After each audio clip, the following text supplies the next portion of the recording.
16장 12절 13절 말씀입니다. 악을 행하는 것은 왕들의 미워할 바니 이는 그 보좌가 공의로 말미암아 굳게 섬이니라. 의로운 입술은 왕들이 기뻐하는 것이요 정직하게 말하는 자는 그들의 사랑을 입느니라. 아멘. 오늘부터 말씀을 보면 오늘이 아니죠. 사실은 어제죠. 어제부터 말씀 보면 왕들에 대한 이야기가 나옵니다. 왕이 어찌해야 한다 또는 왕이 어찌한다에 대한 말씀입니다. 근데 현실의 왕들과는 좀 안 맞는 면이 많을 겁니다. 왜냐하면 현실에 있는 왕을 설명한 게 아니고 하나님께서 생각하시는 왕을 말하는 거기 때문입니다. 우리 인간적 표현하면 이상적인 왕이죠. 왕은 이래야 되는 거고 왕이 있다면 이렇게 설명이 가능해야 되는 겁니다. 그렇지만 우리가 보는 왕들이 다 죄인들이고 하나님 보시기에는 부족한 면이 훨씬 많은, 그러니까는 합당하다, 정량에 맞다라는 측면보다는 부족한 면이 훨씬 많긴 하지만 일부 거기에를 끄떡여 줄 만한 합당하고 옳은 면이 또 있습니다. 그래서 부분적으로는 말씀을 보면 왕들이 이렇구나 하고 알 수가 있습니다. 어떤 의미냐면 우리가 다 죄인이잖아요. 그런데 죄인이지만 하나님의 형상을 조금이라도 갖고 있기 때문에 많이 찌그러진 모습이지만 찌그러진 하나님의 형상입니다. 사람은. 그죠? 짐승은 아무리 의로워도 하나님의 형상은 아니지만 인간은 아무리 죄인이라도 하나님의 형상으로 짐을 받은 면을 다 잃지는 않고 일부 갖고 있단 말이죠. 그래서 죄인들도 악을 행하지만 옳은 소리 하지만 뜨끔하다 이 말이죠. 그 뜨끔함. 이건 사람이니까 느끼는 거예요. 바로 그런 면이 있어 성경에서 말씀하는 것에 그런 측면에서는 이렇게 합한 부분이 있다 이 말이죠. 부모가 자녀를 이런 말이죠. 성경에 보면 악인이라도 자녀에게 좋은 것을 줄 줄 알거든 선인만 자녀에게 좋은 걸 주냐? 악인도 자녀에게 좋은 걸 주려고 합니다. 그 부분만 딱 잘라보면 악인과 선인과 다를 게 없어요. 부모로서 자녀를 위하는 마음은 근본적으로 별 차이가 없는 거예요. 그런 면에서는 그 부분을 설명하면 사람은 자녀에게 좋은 것을 줄 줄 안다. 이 부분을 이렇게 설명하면 그 사람에는 악인이나 선이나 다 들어간다 이 말이죠. 그러면 그 사람의 공통성에 의해서 선한 왕과 악한 왕이 있어서 그들의 행적을 보면 크게 차이나죠. 다윗하고 아합을 비교하면 비교가 안 되죠. 그러나 그 중간에 사람으로서 또는 최소한 이스라엘의 정신을 가진 사람으로서 공통된 부분이 있어요.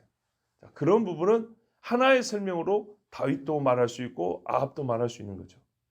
그런 것처럼 오늘 우리 잠언에 보면 왕에 대한 설명이 나와 있는데 이 왕에 대한 설명이 선한 왕과 악한 왕, 하나님이 보시기에 합한 왕과 그렇지 못한 왕 어느 편에도 다 공통된 부분이 있는 부분들이 있습니다. 물론 여기서 해야 한다는 반드시 왕이 해야 할 일이기 때문에 선한 왕이야만 가능한 일이겠죠. 즉 이 일을 해야 선한 왕이 되는 거니까. 그래서 이상적인 측면이 좀 있다는 것, 우리의 현실의 왕하고는 좀 안 맞는 면이 많다는 것. 그럼에도 불구하고 공통된 면을 보면 충분히 또한 하나님 말씀이 옳습니다라고 우리가 말할 수 있다는 겁니다. 자, 한번 살펴보면 또 바로 무슨 뜻인지 이해되고 받아들여질 겁니다. 12절 보면 악을 행하는 것을 왕들이 미워할 바다 그랬어요. 왜 제가 설명했냐? 누구보다 악을 많이 하는 사람들이 왕들이라는 거죠. 사실. 그죠? 왕이 되려고 얼마나 나쁜 짓을 많이 하는지 보세요. 우리나라 여러분 옛날에 뭐 삼국시대나 이주시대나 한번 봐보세요. 왕 되려고 형제고 뭐고 그냥 싹 죽여버리잖아요. 성경에도 보면은 형제를 다 70명을 한 바위에서 죽여버리고 자기가 왕이다 이런 기동원의 아들, 첩의 아들도 있고 이게 사람의 이게 하는 짓거리인데 어디 악을 행하는 것을 왕들이 미워한다. 이게 우리 현실에서 얼마나 적용이 됩니까? 아니 볼 수가 있습니까? 거의 보기가 어렵습니다. 그런데 하나님 말씀 뭐냐면 죄인 왕은 악을 미워하기는커녕 지가 악을 행해서 왕이 되고 싶어 악을 행하지만 보세요. 미워할 판이 그랬어요. 왕이라면 악을 미워한다는 거예요. 왜요? 이는 그 보호자가 공의로 말미암아 굳게 섬이니라. 왕이 악을 행하는 것은 미워하지 아니하고 잘한다 하면 어떻게 되냐? 자기 보호자부터 위태로워진다는 거예요. 악이 만연한 세상에서 누가 보호자를 옹위하고 지켜주려고 하겠습니까?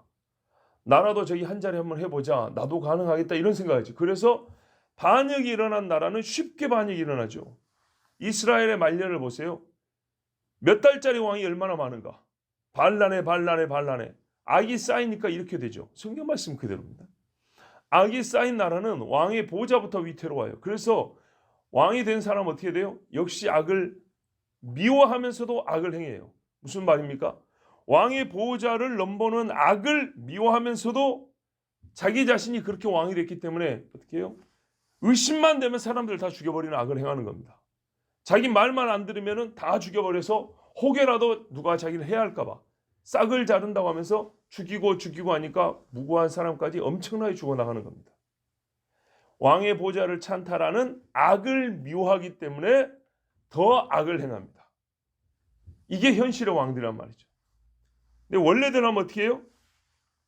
왕이 된 사람은 자기와 상관이 있든 무관하든 순전한 의미에서 악을 미워해야 돼요. 그러면 결과적으로 나라가 평안할 뿐만 아니라 그 덕에 자기 보호자도 안전한 겁니다. 이게 지혜입니다. 그러니까 자기가 만약에 악을 행해서 왕이 됐다 하면 그때부터 어떻게 하면 돼요? 정의롭게 왕이 돼야 되지만 행여 내가 악을 행해서 왕이 됐다 하면 그때부터 제일 좋은 거는 왕에서 물러나는 게 좋겠지만 그리 안 할 것 같으면 최소한 자기 잘못을 시인하고 이때로부터 선을 행하고 옳은 일을 행하길 힘쓰면 되겠죠.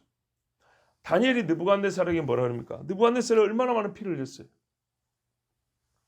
그때 한 말이 이겁니다. 하나님이 꿈을 꿔서 꿈을 주셔서 큰 나무가 당신인데 그걸 잘라버립니다. 그때 다니엘이 충고한 것이 이방의 왕이잖아요.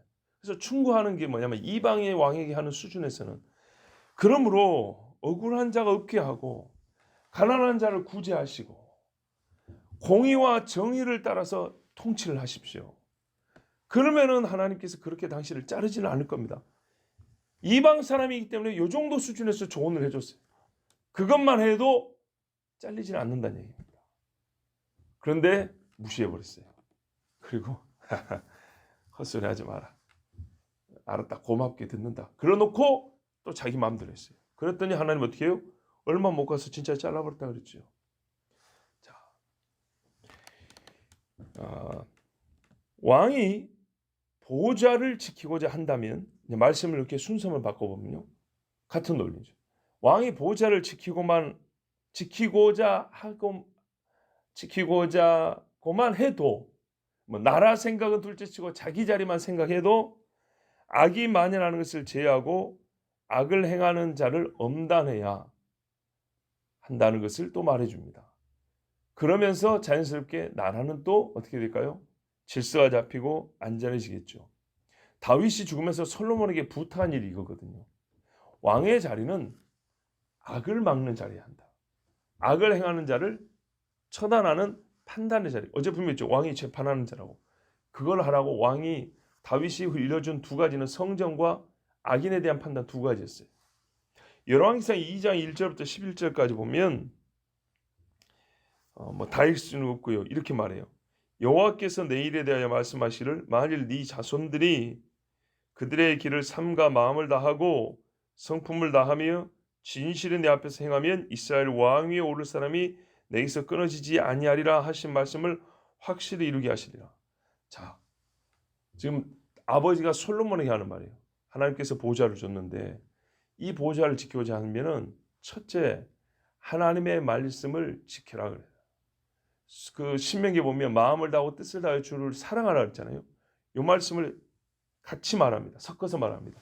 네 마음을 다하고 뜻을 다하고 힘을 다해서 여호와의 말씀을 지켜라. 그러면 너와 내 자손의 왕위가 보존된다. 하나님이 나한테 그렇게 말씀하셨다. 그러므로 너는 그렇게 하라. 두 번째, 이제 사람들에 관해서 수르야의 아들 요압 1등 공신인데도 불구하고 내게 행한 일이 참 나쁜 일이다.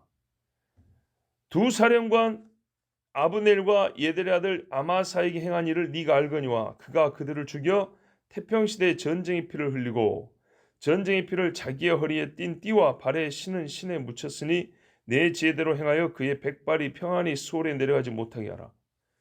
이 두 왕은 하나는 사울의 군장이었고 하나는 압살롬의 군장이었는데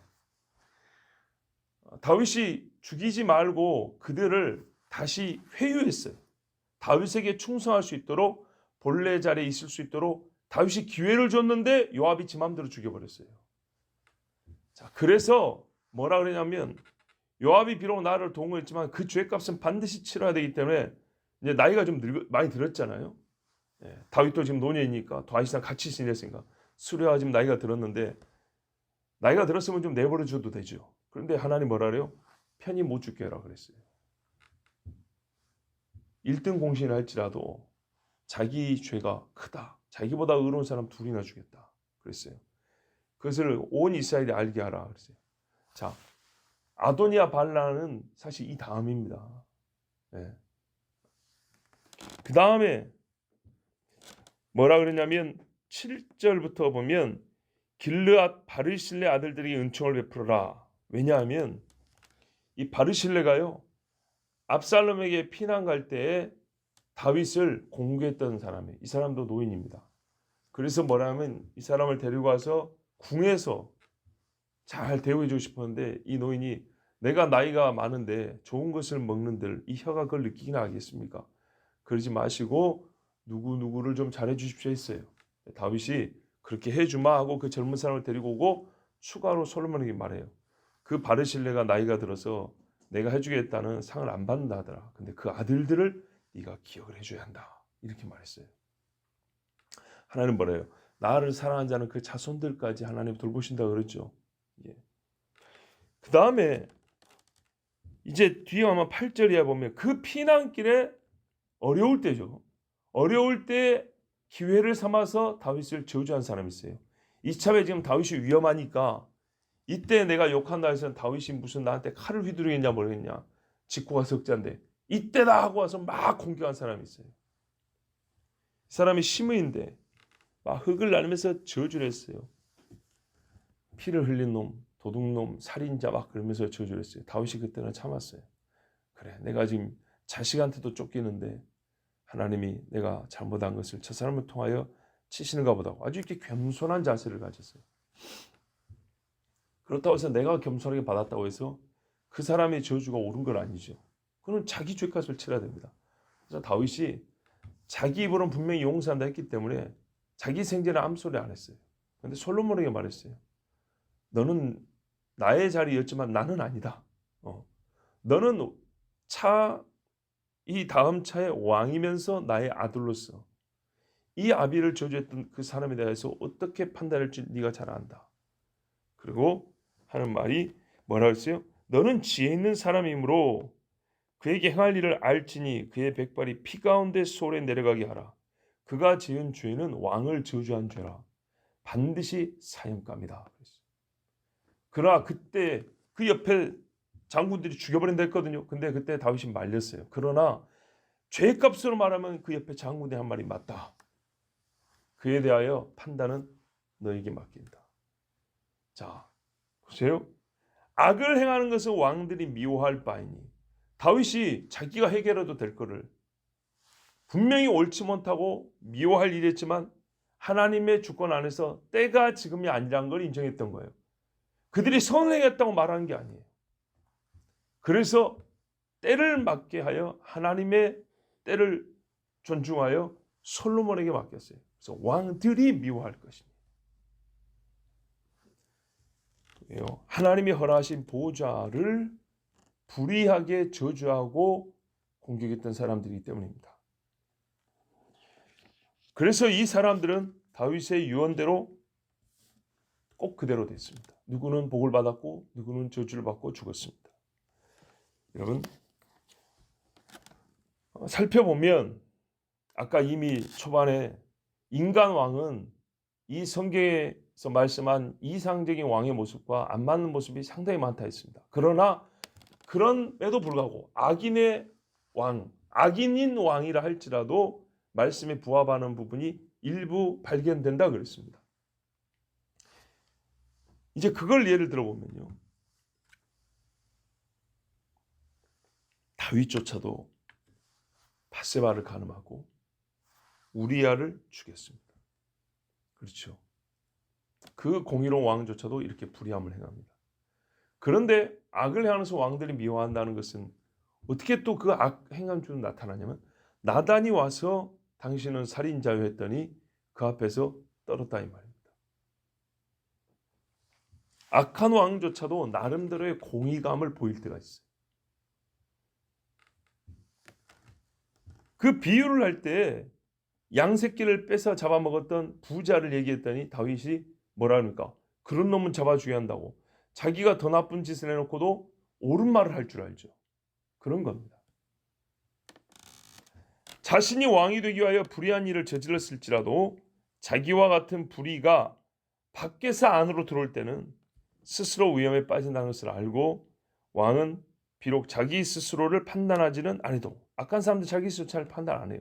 그래도 다른 악인에게만큼은 정죄의 판단을 내립니다. 그래서 불의한 자가 왕이 돼도 그 나라의 법질서가 완전히 다 무너지지는 않는다 이 말이죠. 선한 왕이든 불의한 왕이든 도둑놈은 깜빵에 집어넣는 것은 다 해요. 예. 왜요? 그 정도는 옳지 못하는 것을 다 알기 때문입니다.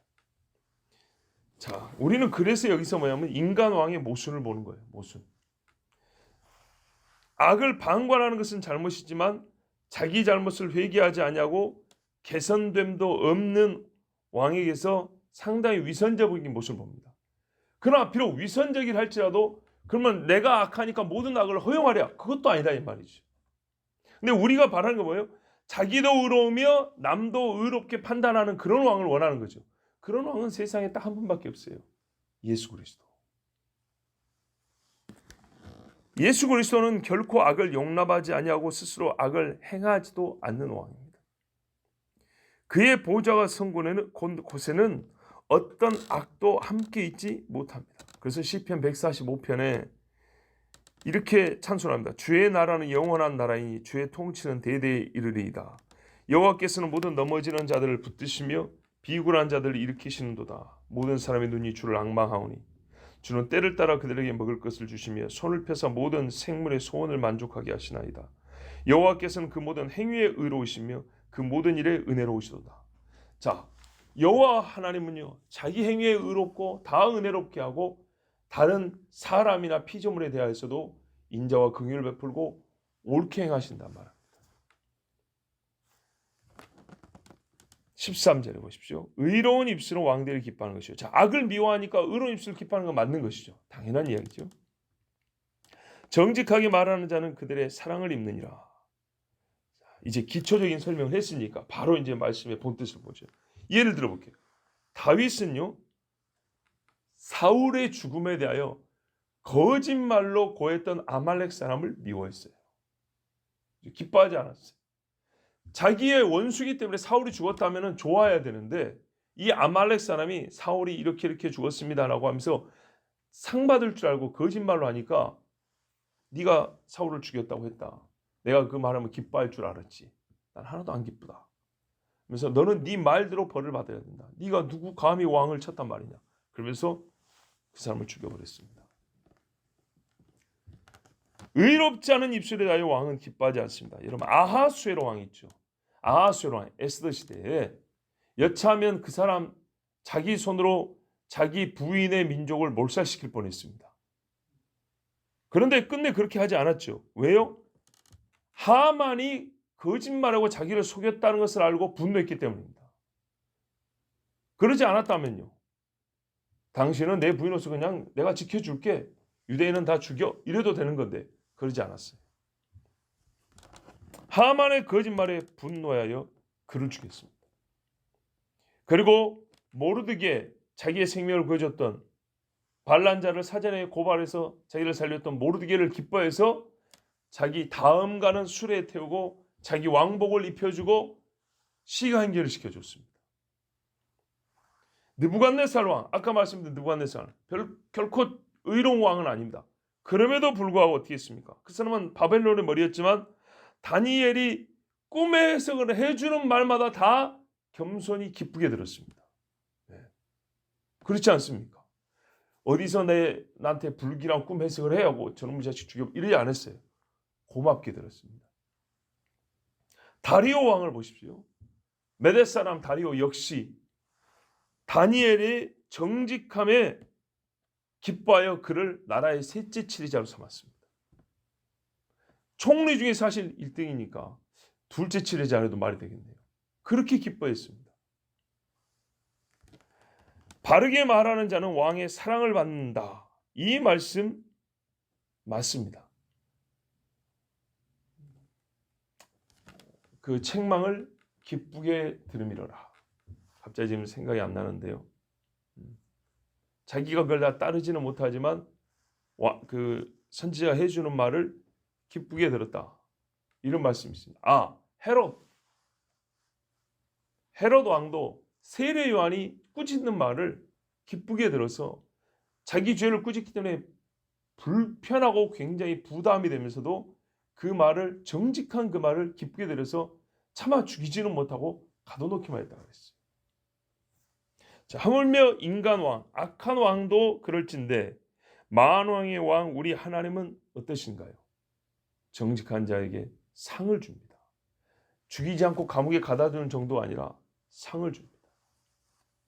시편 15편 1절에서 5절에 보면 여호와여 주의 장막에 머무를 자 누구오며 주의 성산에 사는 자 누구오니까 정직하게 행하며 공의를 실천하며 그의 마음에 진실을 말하며 그의 혀로 남을 허물하지 아니하고 그의 이웃에게 악을 행하지 아니하며 그의 이웃을 비방하지 아니하며 그의 눈은 망령된 자를 멸시하며 여호와를 두려워하는 자들을 존대하며 그의 마음에 서운한 것은 해로울지라도 변하지 아니하며 이자를 받으려고 돈을 구워주지 아니하며 뇌물을 받고 무죄한 자를 해하지 아니하는 자이니 이런 일을 행하는 자는 영원히 흔들리지 아니하리이다. 아멘. 자, 여러분, 제가 최근에 다시 한번 깨닫게 되고 묵상한 말씀이 있어요. 누가복음에 보면 롯의 처를 생각하라 그럽니다. 전에 한번 그 주제로 설교한 적이 있는데 참 이 깨달음이 그때도 있었으면 더 좋았겠죠. 뭐냐면 성경에 보면요, 길이 다른 사람들이 많이 나옵니다. 처음부터 길이 다른 거죠. 그런데요, 또 한편으로 우리가 경고를 받는 게 뭐냐면 같은 길을 가다가 떨어져 나간 사람들입니다. 근데 그 대표적인 사람이 롯의 처였다는 겁니다. 보시면 완전히 길이 달랐던 사람은 롯의 사위들입니다. 애시당초 가지 않습니다. 소돔아문에 머물러 있습니다. 말을 듣지 않습니다. 그냥 그 자리에서 불에 타 죽습니다. 그런데 말이죠, 그 어려운 모든 것을 놓고 몸만 나가야 되는 그 어려운 결정을 하룻밤 만에 하고 따라 나가는 자 중에 롯의 처가 있습니다. 같은 길을 걸어갑니다. 부지런히 걸어가는데 뭐 했습니까? 딱 한 번 멈추고 뒤에 한 번 돌아봤습니다. 그런데 그대로 소금되어 버렸습니다. 하나님의 말씀을 가볍게 보지 마세요. 같은 길을 가다가 한 번 멈추고 뒤에 한 번 돌아보고 처음에 그 자리에 있던 사람들하고 똑같이 돼버린 겁니다. 성경에 데마가 있지요. 데마가 바울과 같이 가다가 멈추고 뒤로 돌아가 해버렸습니다. 알렉산더 후메네오 같은 사람이 있다 했습니다.